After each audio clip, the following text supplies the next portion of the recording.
Dear students and viewers, welcome back in my channel Basic English Coaching. Guys आपको conditional sentence पढ़ाया जा रहा था जिसमें जीरो टाइप 1 हो गया था, 2 कंप्लीट हो गए थे. अब टाइप 2 के बारे में आप पढ़ने जा रहे हो जिसको हम सेकेंड कंडीशनल सेंटेंस के नाम से जानते हैं. इसमें जरूरी चीज़ क्या है याद रखने योग्य, यह वर्तमान में काल्पनिक या अवास्तविक अवस्था को दर्शाता है. मतलब कल्पना को बताता है, ऐसी चीज को बताता है जो वास्तविक ना हो.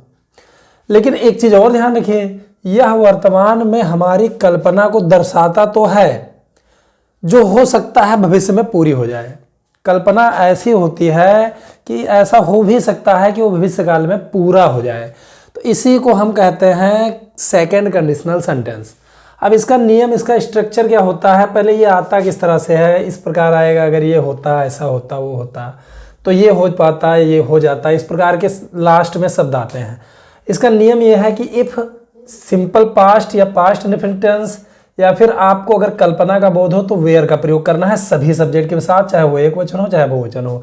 और फिर दूसरे सेंटेंस को वुड या रियरली कुड या वुड बी का प्रयोग करके बनाएंगे. अब यहाँ पर समझने वाली बात यह है कि अगर काम जारी है तो वुड बी प्लस वर्ब की आईएनजी फॉर्म से बनेगा. चलिए एग्जाम्पल पे आते हैं, नहीं तो ये समझ में नहीं आएगा सही से. तो देखिए समझिए, अगर रमन के पास कार होता तो वह समय पर आ जाता.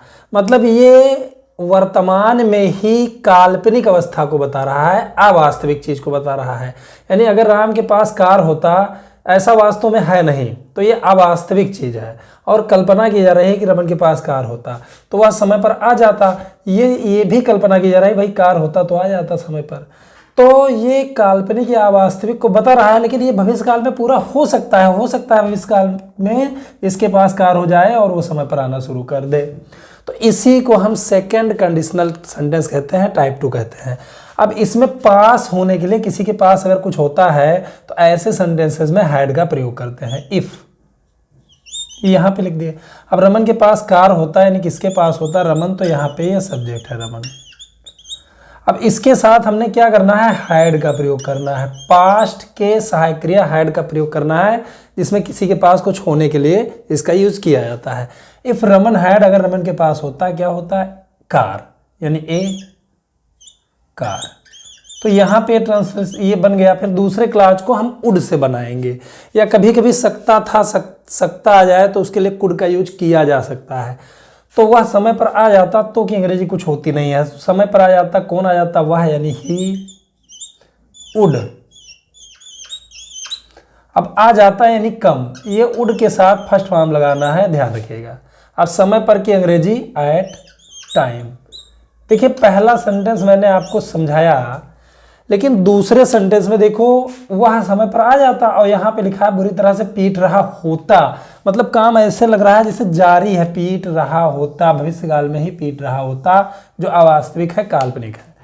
तो तब हम वुड बी प्लस वर्ब की थर्ड फॉर्म का यूज, वर्ब की आईएनजी फॉर्म का यूज करेंगे. लेकिन जैसे देखिए अगर वह एक चोर होता तो मैं उसे बुरी तरह से पीट रहा होता. इसमें कल्पना की जा रही चोर होता, हालांकि वो है नहीं, यह भविष्य काल में हो सकता है, और मैं उसे बुरी तरह से पीट रहा होता, ये काम जारी है, तो वुड बी प्लस वर्ब में आईएनजी लगाएंगे. लेकिन एक चीज ये जान लीजिए, अगर प्रथम उपवाक्य में अत्यधिक कल्पना है, जैसे वह एक चोर होता, और उसमें कोई क्रिया नहीं है, मेन वर्ब नहीं है गाइज, तो आपको क्या करना है, सभी सब्जेक्ट, एक वचन तथा बहुवचन, चाहे जो सब्जेक्ट हो, वेयर का प्रयोग करना है आपको. ठीक है. तो अगर यानी इफ यहाँ पे लिखा गया इफ, अब वह एक चोर होता है, यानी ही के साथ वाज लगना चाहिए, लेकिन यहाँ पे कल्पना की जा रही है तो वेयर लिखा जाएगा. इफ ही वेयर, अब एक चोर यानी ए थीफ. यहाँ पे ये क्लास तो बन गया, तो कि अंग्रेजी कुछ होती नहीं है. इफ ही वेयर थीफ, मैं उसे बुरी तरह से पीट रहा होता, कौन पीट रहा होता, मैं, यानी आई.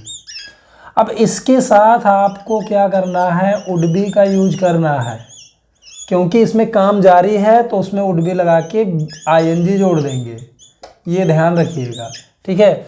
आई वुड बी बीटिंग, में पीट रहा होता, किसको पीट रहा होता, उसे ऑब्जेक्ट लिख देंगे हिम. अब बुरी तरह की अंग्रेजी लिखेंगे बैडली. ये एडवर्ब ऑफ मैनर है, पार्ट्स ऑफ स्पीच में आप इसको पढ़ोगे. तो if he were a thief I would be beating him badly, ये ट्रांसलेशन बन गया. तो इसी को हम सेकेंड टाइप ऑफ, यानी इसको हम सेकेंड कंडीशनल सेंटेंस टाइप 2 कहते हैं. ठीक है. तो इस प्रकार आपको बनाना है. अब इसके बाद देखिए, अगर मेरे पास बंदूक होती तो मैं तुम्हें गोली मार सकता, तो ये भी काल्पनिक है, बंदूक है नहीं, गोली मार सकते नहीं, लेकिन भविष्य में हो सकता है बंदूक हो जाए तो मैं गोली मार दे। तो मतलब ऐसा बोध होता है, ऐसा इंगित होता है सेंटेंस से। तो इफ़ यहाँ पे बनाएंगे, अब किसी के पास कुछ होना के लिए आपको हैड लगाना है। बंदूक होती किसके पास, मेरे, यानी आई, इसके साथ हैड लगा दिया हमने। इफ़ आई हैड, क्या होती, बंदूक, एक गन, तो मैं तुम्हें गोली मार सकता। अब कौन मार सकता, मैं, तो की अंग्रेजी कुछ होगी नहीं। आई उड़ लगा मार देता होता तो उड़ लगा देते, मार सकता आ गया तो कुड आप लगा देंगे, तो उसमें कोई खास प्रॉब्लम नहीं है। आई कुड, अब गोली मारना की अंग्रेजी आप सभी जानते हो, शूट। शूट मतलब गोली मार देता, किसे मार देता, तुम्हें, यू। यहाँ पे अगर इस तरह होता, अगर मेरे पास बंदूक होती तो मैं तुम्हें गोली मार देता, तो ये हो जाता if I had a gun I could shoot you, I would shoot you. लेकिन मार सकता चूंकि आ गया तो यहाँ पे कुड का प्रयोग किया जा सकता है ऐसे सेंटेंस में, टाइप सेकंड में, ठीक है। तो ये आप उम्मीद करता हूँ समझ में आ गया होगा। गाइस ये टाइप सेकंड इसलिए है क्योंकि जीरो को टाइप जीरो कहते हैं, और फर्स्ट को टाइप वन कहते हैं, और सेकंड कंडीशनल सेंटेंस को टाइप टू कहते हैं, और फिर उसके बाद थर्ड हो जाएगा, यानी टोटल 4 हो जाएंगे 0 से 3 तक। तो ये देख लीजिए, यदि तुम दवाई लेते तो इस बीमारी से ठीक हो जाते। अगर तुम दवाई लेते, इफ, अब इसमें देखिए तुम दवाई लेते, ये पास्ट के काल्पनिक चीज को दर्शा रहा है, प्रेजेंट में ही, पास्ट प्रेजेंट में ही ये दर्शा रहा है अवास्तविक या काल्पनिक चीजों को। अगर तुम दवाई लेते, ये पास्ट इंडेफिनिट बनेगा क्योंकि इसमें ना तो पास्ट शब्द आया है और ना ही तो ऐसी कल्पना आई है जिसमें क्रिया ना हो, इसमें सीधा वर्ब आ गया है लेते, तो इसको पास्ट इंडेफिनिट में बनाएंगे। दवाई लेते, कौन लेते, तुम, यू। अब लेना की अंग्रेजी टेक, उसका सेकंड फॉर्म टुक हो जाएगा, टुक। ये पास्ट को दर्शा रहा है लेकिन कल्पनाओं को दर्शा जा रहा है। दवाई तुमने लिया नहीं, ठीक हुए नहीं, अगर लेते तो ठीक हो जाते, ऐसा भविष्य में हो सकता था। तो इफ यू टुक मेडिसिन, अगर आप दवाई लेते, इफ यू टुक मेडिसिन, अगर आप दवाई लेते तो इस बीमारी से ठीक हो जाते। कौन ठीक हो जाते, तुम। फिर वही लिखेंगे, सब्जेक्ट जरूर लिखेंगे, यू। अब इसके साथ दूसरे सेंटेंस में हमने वुड का प्रयोग करना है, ठीक है। एक नियम से ये और बन सकता था, इसको हम इस तरह से बना सकते थे, if you should take medicine, पहला शुड से दूसरा उड से, तो if you should take medicine you would. अब ठीक हो जाना की अंग्रेजी रिकवर हो जाएगा, रिकवर मतलब ठीक हो जाते इस बीमारी से, यानी फ्रॉम दिस इलनेस, यानी बीमारी, या फिर आप डिजीज भी लिख सकते हो, ठीक है। तो ये सेंटेंस बना, if you took medicine you would recover from this illness. तो ये देखिए, यह वर्तमान में काल्पनिक या अवास्तविक अवस्था को दर्शाता है, या वर्तमान में हमारी कल्पना को दर्शाता है जो हो सकता है भविष्य में पूरी हो जाए, ठीक है।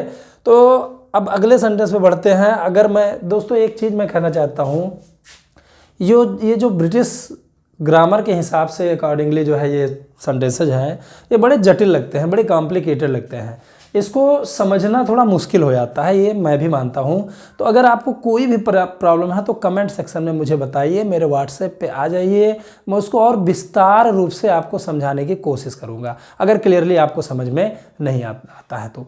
लेकिन मैं केवल एक 10 मिनट्स के वीडियो में सिर्फ 5-6 सेंटेंस ही आपको बता सकता हूँ।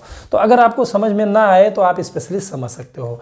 अगर मैं एक पुलिस होता तो सारे अपराधियों को गिरफ्तार कर लेता। पुलिस ही है नहीं वर्तमान में बताई जा रही है इसकी कल्पना को, अगर हो जाते या हो सकता है हो जाए भविष्य में तो गिरफ्तार कर लेते, अपराधियों को कर लेंगे।